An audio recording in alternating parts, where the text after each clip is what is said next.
Miguel de Mello como engenheiro e tocamos aí uma série de trabalhos. Outros tiveram mais sucesso, como Moreira e o Massa, criaram a PCE, que estava com 600 funcionários até pouco tempo atrás. A MEC também começou com 2 ou 3 engenheiros, até a grande hoje. Assim, algumas deram sucesso, né? Eu acho que eles sabiam negociar, entendeu? Né? E as grandes demais viraram PJs, tá? Tem essa cheia de PJs aí trabalhando como eu sou. Nessa época de crise, quando tinha um projeto, quando tinha um cliente, a disputa era acirradíssima. Todo mundo mergulhava no preço, quase que pagava para trabalhar. Aquela que ganhava aquele trabalho, usava os recursos para pagar a remuneração do pessoal dela. E fazia sondagem, pouquíssimas sondagens. Tá? Teve empresa que até que inventava sondagem. Eu vi uma empresa inventando sondagem. Tá? É horrível, mas aconteceu isso. Muitas vezes o sondador também, que não tinha ninguém inspecionando, fazia o furo, não marcado na encosta, na meia encosta da ombreira, fazia no pé da ombreira e falava que foi feito lá. E tem, se a gente for falar desses casos assim, vai a noite toda. Então o que aconteceu? Aconteceu que os projetos começaram a ter problemas, começaram a cair. No começo, as seguradoras que foram pegas de surpresa pagavam. Daí, como viram que o negócio estava aumentando muito, muito frequente, elas contrataram consultores também que passaram a não aceitar esses eventos como risco geológico, e sim como um trabalho mal feito, né? Como a Beth falou, mal estudado. Tá? E hoje, eu trabalho hoje, faz 1 ano e meio, na Neo Energia, como investidora. Ela contrata a empreiteira que contrata a projetista. Então ela contrata um EPCista para construir a obra. Então a empresa com capital espanhol, capital brasileiro, dos fundos de pensão. Então tem dinheiro. Tá? Então eles contratam e querem saber onde é que está indo o dinheiro deles, qual o risco que estão tendo. Então elas estão formando também equipes para poder avaliar o que ela está comprando. Até uns tempos atrás elas compravam. Os bancos compravam, os fundos de pensão compravam projetos sem saber como aquilo foi feito. Hoje não, está tendo uma preocupação maior. E, com isso, querem minimizar as questões dos prejuízos, quem paga os prejuízos, né? Os claims. Né? Então, ainda tem muita briga nos tribunais de arbitragem, brigas bilionárias. Eu tive agora numa hidrelétrica em Granitos,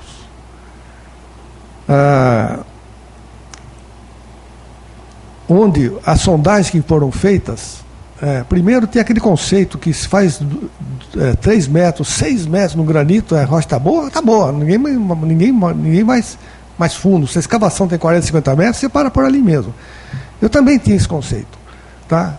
Até que nessa obra que eu fui ver agora, eu vi que abaixo, no meio do granito, tinha umas zonas decompostas, zonas cisalhadas e decompostas. São milhões que são deixados de faturar. Então é incrível esses prejuízos. E o que eu tenho visto também, prospecção de areia e cascalho, ninguém mais, raramente faz de modo adequado, com a sondinha, com o mergulhador, o que for necessário lá. Ensaios de perda d'água, infiltração, ninguém acompanha. Então eu peguei lá um monte de sondagem, olhei lá, mostrei para o geólogo da projetista, olha aqui, o cara inventou aqui, ó. Você vê pelo boletim que o sondador não sabia nem inventar o ensaio, entendeu?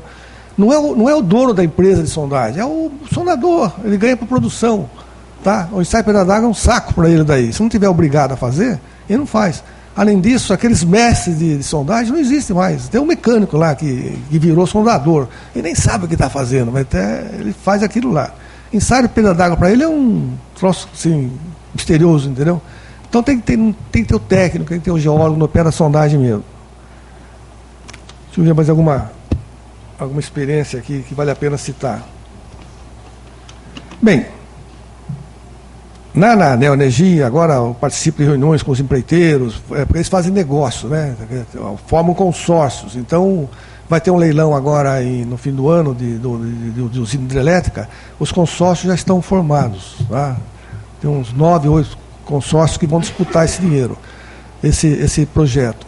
No último negócio que teve, leilão que teve, que foi Sinop, A Neoenergia estudou até a véspera, gastou uma fortuna em sondagem, ensaio, e desistiu não entrar, porque o valor da tarifa oferecida pela EPE não valia a pena. É um negócio, tá? Realmente, os caras têm uma equipe fantástica lá que está estudando qual o retorno esperado, qual é o risco que vai ter. E o Brasil está cheio de risco, né? Risco com pessoal que bota fogo no acampamento, risco das associações que são contra as barragens, índios, e vai longe esse negócio aí. Bem, eu tenho visto, né, tanto por parte dos empreendedores, né, que têm dinheiro, como dos empreiteiros e fornecedores de equipamentos, que a área responsável pelos novos negócios, todas essas empresas têm uns novos negócios, eles procuram fazer o máximo possível de investigações, o que for necessário, para não ter problema no futuro. Porque não interessa ficar brigando um claim lá de 120 milhões. Interessa não ter aquele claim, entendeu? E ganhar um prêmio, porque antecipou a obra, é isso que interessa. Então, quando você fala assim, vou gastar 5 milhões de investigações, não é nada comparado com um risco de um claim de 100 e poucos milhões. Tá? Então, essa área está mais ou menos acertada, que tem a fazer tudo o que precisa. Agora, tem o pessoal da obra, tá? Pessoal, as empreiteiras costumam, quando começa uma obra, põe um engenheiro lá, mais ou menos novo no começo, esse engenheiro vai ficar até o fim da obra. Tá? E ele ganha um salário vagabundo, entendeu? Mas no fim do ano ele tem um prêmio fantástico, que depende da economia que ele fez ou da produção que ele conseguiu na obra. Então, quando é economia, o que ele corta? Corta sondagem, pô. Então, você projeta nos novos negócios fazer 2 mil metros de sondagem, chega lá o cara, não, o que é 2 mil metros? Você está maluco, vamos fazer 1.000 metros, pô. Tem um caso aí de uma barragem no exterior, com uma barragem de 180 metros de altura, em arenitos, em sedimentos. O programa teórico que foi feito era para ter uns 2.500 metros de sondagem, em alguns poços, galeria de inspeção, porque você via a parede assim, tem uns planos nítidos que sai água, então aquilo são descontinuidades bem caracterizadas. Será que elas se propagam com a profundidade? Não sei, pô, tem que fazer uma galeria. Nem pensar, nem dá. Então está esse conflito, mas vai acabar ainda resolvendo isso daí algum dia, tá? Bem, outra coisa que eu acho interessante, que eu percebi também, em 2 grandes empresas de engenharia, a representação dos dados, tá? Elas pegam os dados de sondagem, ensaio de geofísica, ensaio de laboratório, grampeia aquilo, põe uma capa e entrega como um trabalho executado. A interpretação daqueles dados é relegada a um segundo plano. Os desenhos são umas seções geológicas compridas assim, os loguinhos, pega o log de sondagem, reduz, você não enxerga nada. Se fizesse um risco eu botar aquilo lá, não serve para nada. E põe assim, aluvião, solo superficial, colúvio, topo rochoso. Pronto, acabou. E dá para o engenheiro. Coitado do engenheiro, acredita naquilo lá. Pega aquilo e desenvolve um projeto de bilhões em cima daqueles traços. Tá? Então eu me lembro que essa preocupação com representação, nós da geração pré-Google, né, nós começamos a ter mais ou menos em 1975, nos bons tempos, lá no Hotel Foz do Iguaçu, estava eu, o Paulo Cruz e o Ferão Paes Barro tomando um esquinho, porque tinha tomado muito sol de noite, né, na beira da piscina. Lá. O Paulo Cruz falou, vocês geólogos são muito prolixos, vocês falam blá blá blá que ninguém tem saco para ler, vocês têm que apresentar isso no desenho. E dali surgiu uma ideia, e publicamos nesse ano um trabalho tosco, né, sobre modelos geomecânicos. E dali aquilo foi uma ideia que foi vingando, outros produziram trabalhos. Tem muitos trabalhos geomecânicos publicados, conceitos publicados. Você não precisa pegar o dado da sua sondagem e mostrar para o engenheiro. Você tem que dar uma ideia para o engenheiro do que é aquilo, sem precisar da sondagem em si. Tá? Você faz a sua sondagem no modo espaçado e interpreta aquilo e define os parâmetros com a sua experiência. Agora tem umas tabelas que você calcula os parâmetros de coesão, de atrito. Mas nessas 2 empresas eu fiquei assustado com os geólogos. Eles estavam preocupados com a produção da sondagem, a apresentação dos desenhos. Eu falei, você não vai ver o log aqui para ver se você precisa fazer outro do lado? Não vou não. Quem vai classificar o log é o geólogo da sondadora. Mas, eu tenho que olhar o log aí, pô. Tá? Então, essa apresentação caiu muito nessas 2 empresas. Já numa outra empresa aí que a Beto trabalhou, eu gostei bastante do trabalho, entendeu? a apresentação é muito interessante para o engenheiro. Bem,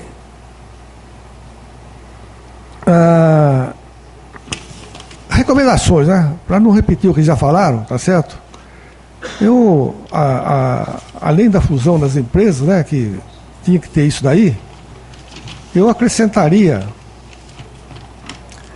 a digitalização dos artigos antigos, tá? Botar no computador para também poder ser acessado ao Google. A BGE podia republicar o trabalho do Guido, que foi um levantamento bibliográfico. Não sei se vocês conhecem, aí pouca gente conhece. Se tem um assunto lá, você vai lá no livrinho do Guido, acho que foi até 1985 que ele pegou.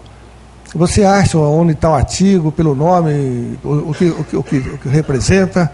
Então, isso valeria a pena refazer esse trabalho. Então, uma tese né, um financiamento aí, acho que seria interessante.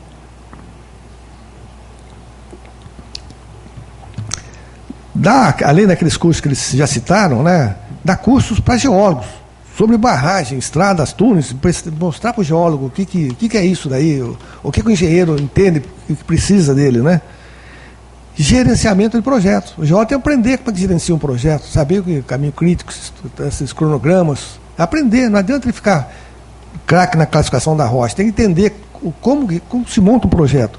Um estudo de um sítio de uma água subterrânea, de barragem, é um projeto, né? Então tem que desenvolver para fazer o projeto. E nos artigos nossos técnicos, eu sugiro acrescentar artigos sobre política nacional no setor de energia, transporte, saneamento, etc. Para que os profissionais que estão ali, olhando na lupa ali, tenham ideia do futuro da profissão deles. Né? Eu, por exemplo, né, fui pego de surpresa nessa crise toda aí, porque eu não tinha a menor noção do que ia acontecer no ano seguinte. Achava que aquele paraíso ia durar para sempre. Tá? Bem, estou fazendo minha bagunça aqui. Ó. Eu sou bagunçado mesmo.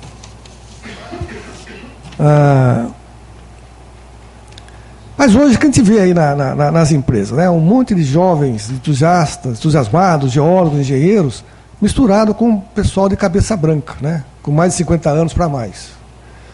E da minha parte, posso afirmar que é muito bom trabalhar com esse pessoal, que tem muita disposição para aprender e muita paciência para me ajudar no uso do computador. É isso aí, obrigado pela paciência de todos aí.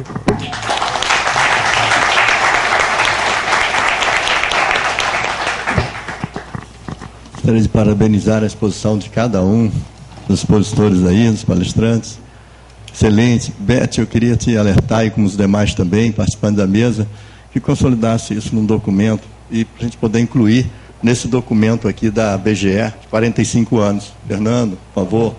O Fernando já foi convidado, né? Merim também já foi convidado para fazer esse documento, agora não vai ter jeito, né, Merim? E gostaria de aproveitar já começando aqui, nós estamos aí com 20 minutos para debate, passam uns 10 minutinhos, temos um coquetel logo após os debates. Na verdade, esses debates mais o depoimento, né? Traduzem mais como depoimento, é uma coisa mais de festa. E aproveitaria para responder duas questõezinhas já colocadas aqui na mesa. Uma foi diretamente, quase que para mim aqui, a Beth colocou, sobre ensino. Essa questão é bastante variável. Nós temos 33 escolas de geologia no país e tem umas tem um documento no site da BGE tem esse documento, do Leandro da Silva Serri. Tem a comissão de ensino da geologia de engenharia na BGE, e o Leandro, lá de Rio Claro, ele conduz esse estudo aí, em que 3 escolas não têm nem a disciplina geologia de engenharia. Por outro lado, em São Carlos, já tem 300 horas de geologia de engenharia envolvendo ambiental, um conjunto ali, 300 horas, de um curso que tem 3.600 horas, que é o de geologia. Então, isso é bastante variado. No Rio de Janeiro, felizmente, nós estamos muito bem servidos na área de geologia de engenharia. Falamos isso de cadeira. Nós temos ali o pessoal do UFRJ, o Fundão, temos geologia de engenharia também envolvendo as próximas de geofísica, da hidrogeologia. Nós estamos muito bem servidos ali com mestrado, doutorado, conduzida pelo Emílio, pela Helena Polivanov. Na UERJ nós temos o professor Amaral e tem um outro professor que veio da GEL Rio, que está lá na UERJ também, pendeu para a GEL Rio, professor na área de mecânica de solos. Então a UERJ está muito bem conduzida aí pelo professor Amaral e sua equipe, né, com a Ana ali na Hidro. E a Rural, 6 meses atrás, eu assumi a disciplina de Geologia de Engenharia, embora já viesse conduzindo diversas monografias nessa área, e que nesse período nós implantamos 2 novas disciplinas e tem outras 2 encaminhadas para serem colocadas. Quer dizer, essa questão, a universidade tem muita liberdade de ação. Então depende muito como o professor Merim colocou, depende do profissional que está ali dentro. Então deu uma virada de uma geologia de engenharia que tinha apenas e ambiental, que era optativa, se tornou obrigatória. Nós criamos métodos de investigação, cartografia geotécnica, agora também entramos com mecânica de solo e mecânica de rocha. Há mercado para isso. E é necessário que o geólogo esteja aí preparado para esse enfrentamento aí, né? E eu queria só responder uma pergunta colocada, uma proposta, na verdade, colocada pelo Fernando, né, sobre a digitalização. Isso aí é muito importante realmente, e no 13º Congresso Brasileiro de Geologia de Engenharia, isso foi pouco divulgado. Eu mesmo, que estou aqui próximo, soube há meses disso aí. Foi colocado até numa reunião da BGE, em São Paulo. Todo o material de Geologia de Engenharia dos 13 congressos estão digitalizados e constam nos anais do 13º Congresso. No 13º tem do 1º ao 13º. Todo o material digitalizado. E constitui um excelente material para consulta e para ensino. Eu mesmo tenho utilizado bastante. E só senti que os alunos adquiriram uma linguagem no período lendo esses artigos. Principalmente aqueles primeiros, são mais embasados, mais técnicos. Agora é mais de casos, mais aqueles de Weiss, aquele seu mesmo, né, do modelagem, com o Lawrence, e do Guidicini, Niebla, enfim. Deu para consolidar bastante e tem uma variação grande. A gente pode... Eu vejo muito esses 13, então vejo a diferença, como é que foi o perfil da coisa.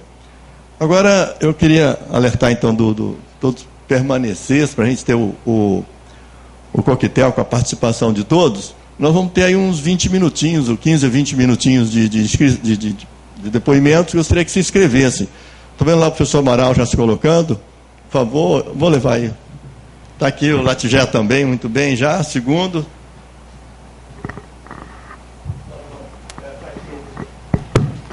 Boa noite a todos, parabéns aí pelas colocações, né? Acho que a questão técnica de contribuição da BGE, ela foi bem discutida, mas eu queria chamar a atenção para 2 aspectos ainda não devidamente discutidos. Primeiro é a contribuição que a BGE deu, historicamente, às causas mais absolutas de Estado. Em 92,